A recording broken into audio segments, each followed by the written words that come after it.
Israel और Iran के बीच चल रही जंग से जुड़ी बहुत बड़ी खबर आ रही है। ईरान की तस्नीम न्यूज एजेंसी के दावे के मुताबिक रविवार की रात इजराइल पर हुए हमलों में ईरान ने जेट पावर ड्रोन का इस्तेमाल किया।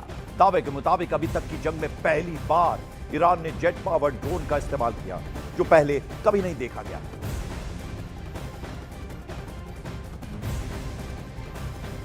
तो ईरान ने जेट पावर ड्रोन का इस्तेमाल किया। आप देख रहे हैं किस तरीके से ये वहां तस्नीम न्यूज एजेंसी ईरान की, उसका ये बड़ा दावा है। और ये आपको बता दें, इस दावे के मुताबिक रविवार की रात इजराइल की पर जो हमले हुए उनमें ईरान ने बाकायदा जेट पावर ड्रोन का इस्तेमाल किया। और अभी तक की जंग में ये पहली बार हुआ है जब ईरान ने जेट पावर ड्रोन का इस्तेमाल किया। इससे पहले इसका इस्तेमाल कभी नहीं किया गया था।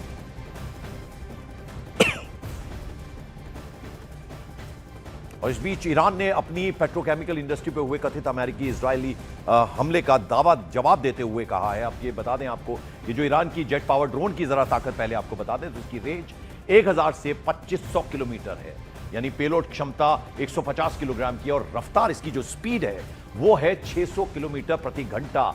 ये जेट पावर ड्रोन की ये आपको बता रहे हैं खासियत। उसके अलावा एयर डिफेंस सिस्टम जो है वो फेल करता है, रडार की पकड़ से ये पूरी तरह से दूर रहता है, और लॉन्चिंग में बेहद आसान है। उसके अलावा क्रूज मिसाइलों से ये सस्ते हैं, तो उस लिहाज से भी देखा जाए तो ये काफी इकोनॉमिकल है। तो ये जेट पावर ड्रोन की खासियत ईरान की, जिसका पहली बार इस्तेमाल हुआ, ये एक न्यूज एजेंसी ने ईरान की दावा किया है। इस बीच आपको बता दें कि ईरान ने अपनी पेट्रोकेमिकल इंडस्ट्री पर हुए कथित अमेरिकी इजरायली हमले का जवाब देते हुए इजराइल के हाइफा शहर में स्थित पेट्रोकेमिकल ठिकानों को निशाना बनाया। ये जो वीडियो सामने आया है, इसमें शुरुआत में एक मिसाइल पर यू विल रिग्रेट ये लिखा नजर आता है। इसके बाद कई मिसाइलें और रॉकेट इजराइल की दिशा में दागे जाते नजर आते हैं। तो युद्ध की सबसे ताजा तस्वीर हम आपको इस बीच दिखा रहे हैं। उधर मिडल ईस्ट एक बार फिर से जंग की आग में झुलसता नजर आ रहा है। अमेरिका के प्रेसिडेंट डोनाल्ड ट्रंप की चेतावनियों के बावजूद ईरान और इजराइल आमने सामने आ गए हैं। इजराइल ने जहां बेरूत पर हमला किया, तो वहीं जवाब में ईरान ने इजराइल पर मिसाइलों की जैसे बारिश कर दी।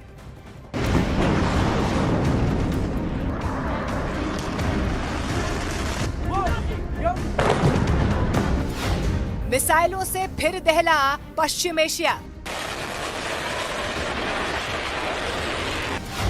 ट्रंप रोकते रह गए, युद्ध छिड़ गया।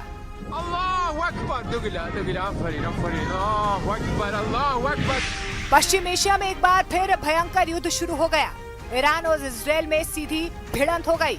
लेबनान की राजधानी बेरूत पर इजरायली एयर स्ट्राइक के जवाब में ईरान ने रविवार रात इजराइल पर कई बैलिस्टिक मिसाइलें दाग दी, जिसके बाद पश्चिम एशिया में बारूदी बारिश शुरू हो गई। इजराइल ने भी कुछ ही घंटों के अंदर जोरदार जवाबी कार्रवाई करते हुए ईरान के भीतर सैन्य ठिकानों को निशाना बनाना शुरू कर दिया।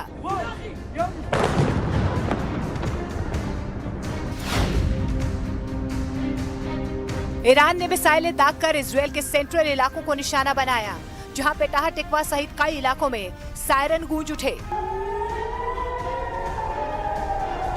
इजरायली सेना का ये दावा है कि उसके एयर डिफेंस सिस्टम ने ज्यादातर मिसाइलों को हवा में ही नष्ट कर दिया, लेकिन इस हमले को एक गंभीर उकसावे के तौर पर देखा गया। इसके जवाब में इजरायल ने पश्चिम और मध्य ईरान में बड़े पैमाने पर हवाई हमले किए। तेहरान, तबरीज, इस्फहान और करज जैसे प्रमुख शहरों में धमाकों की आवाजें सुनी गयी। रिपोर्ट्स के मुताबिक करीब 15 सैन्य ठिकानों को निशाना बनाया गया, जिनमें drone base, missile launch sites और कई रणनीतिक सैन्य ढांचे शामिल थे। इजरायली हमलों के बाद ईरान ने तेहरान के इमाम खुमैनी इंटरनेशनल एयरपोर्ट के आसपास का एयर स्पेस बंद कर दिया, जिससे स्थिति की गंभीरता का अंदाजा लगाया जा सकता है। ईरान के IRGC ने इन हमलों की पुष्टि करते हुए चेतावनी दी है कि अगर इजरायल ने अपने हमले जारी रखे तो उसे और भी विनाशकारी जवाब का सामना करना पड़ेगा। ईरान ने पहले ही संकेत दे दिए हैं कि ये केवल एक चेतावनी थी और आगे की कार्रवाई कहीं ज्यादा व्यापक हो सकती है।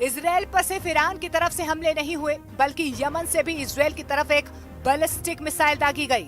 हालांकि यमन की तरफ से दागी गई मिसाइलों को इजरायल ने इंटरसेप्ट करने का दावा किया है, लेकिन बावजूद इसके पश्चिम एशिया बारूद के उस ढेर पर बैठा नजर आ रहा है जहां सिर्फ माचिस की एक तीली काफी है।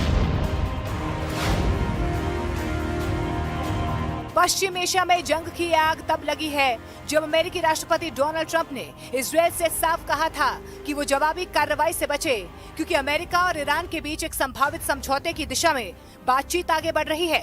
ट्रंप का ये मानना था कि 3 महीने से चल रहे तनाव को अब कूटनीतिक समाधान की ओर मोड़ा जा सकता है। हालांकि इजरायल ने इस मशवरे को नजरअंदाज करते हुए सैन्य कार्रवाई की, जिससे ये संकेत मिलता है कि क्षेत्रीय सुरक्षा को लेकर उसकी प्राथमिकताएं अलग हैं। ट्रंप ने ये भी साफ कह दिया है कि इजरायल के इन हमलों में उसकी कोई प्रत्यक्ष भूमिका नहीं थी। पिछले हफ्ते फोन पर हुई बातचीत में ट्रंप ने नेतन्याहू को कड़ी फटकार भी लगाई थी, लेकिन इसके बावजूद इजरायल ने बेरूत में हमला कर दिया। और इस बीच इजरायल की सेना ने दावा किया है कि कल रात ईरान से दागी गई मिसाइलों को उसके एयर डिफेंस सिस्टम ने रोक दिया। इस दौरान उत्तरी इजरायल के कई सारे इलाकों में एयर रेड सायरन बजते रहे। ईरान की तरफ से यह हमला उस दिन हुआ जब इजरायल ने लेबनान की राजधानी बेरूत में घातक एयर स्ट्राइक की थी।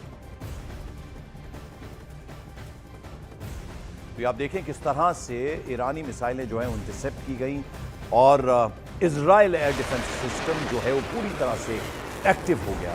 और कल रात ईरान की तरफ से दागी गई जो मिसाइलें थी उसके एयर डिफेंस सिस्टम ने इसे पूरी तरह से रोक दिया। इस दौरान उत्तरी इजरायल के कई इलाकों में एयर रेड सायरन बजते रहे।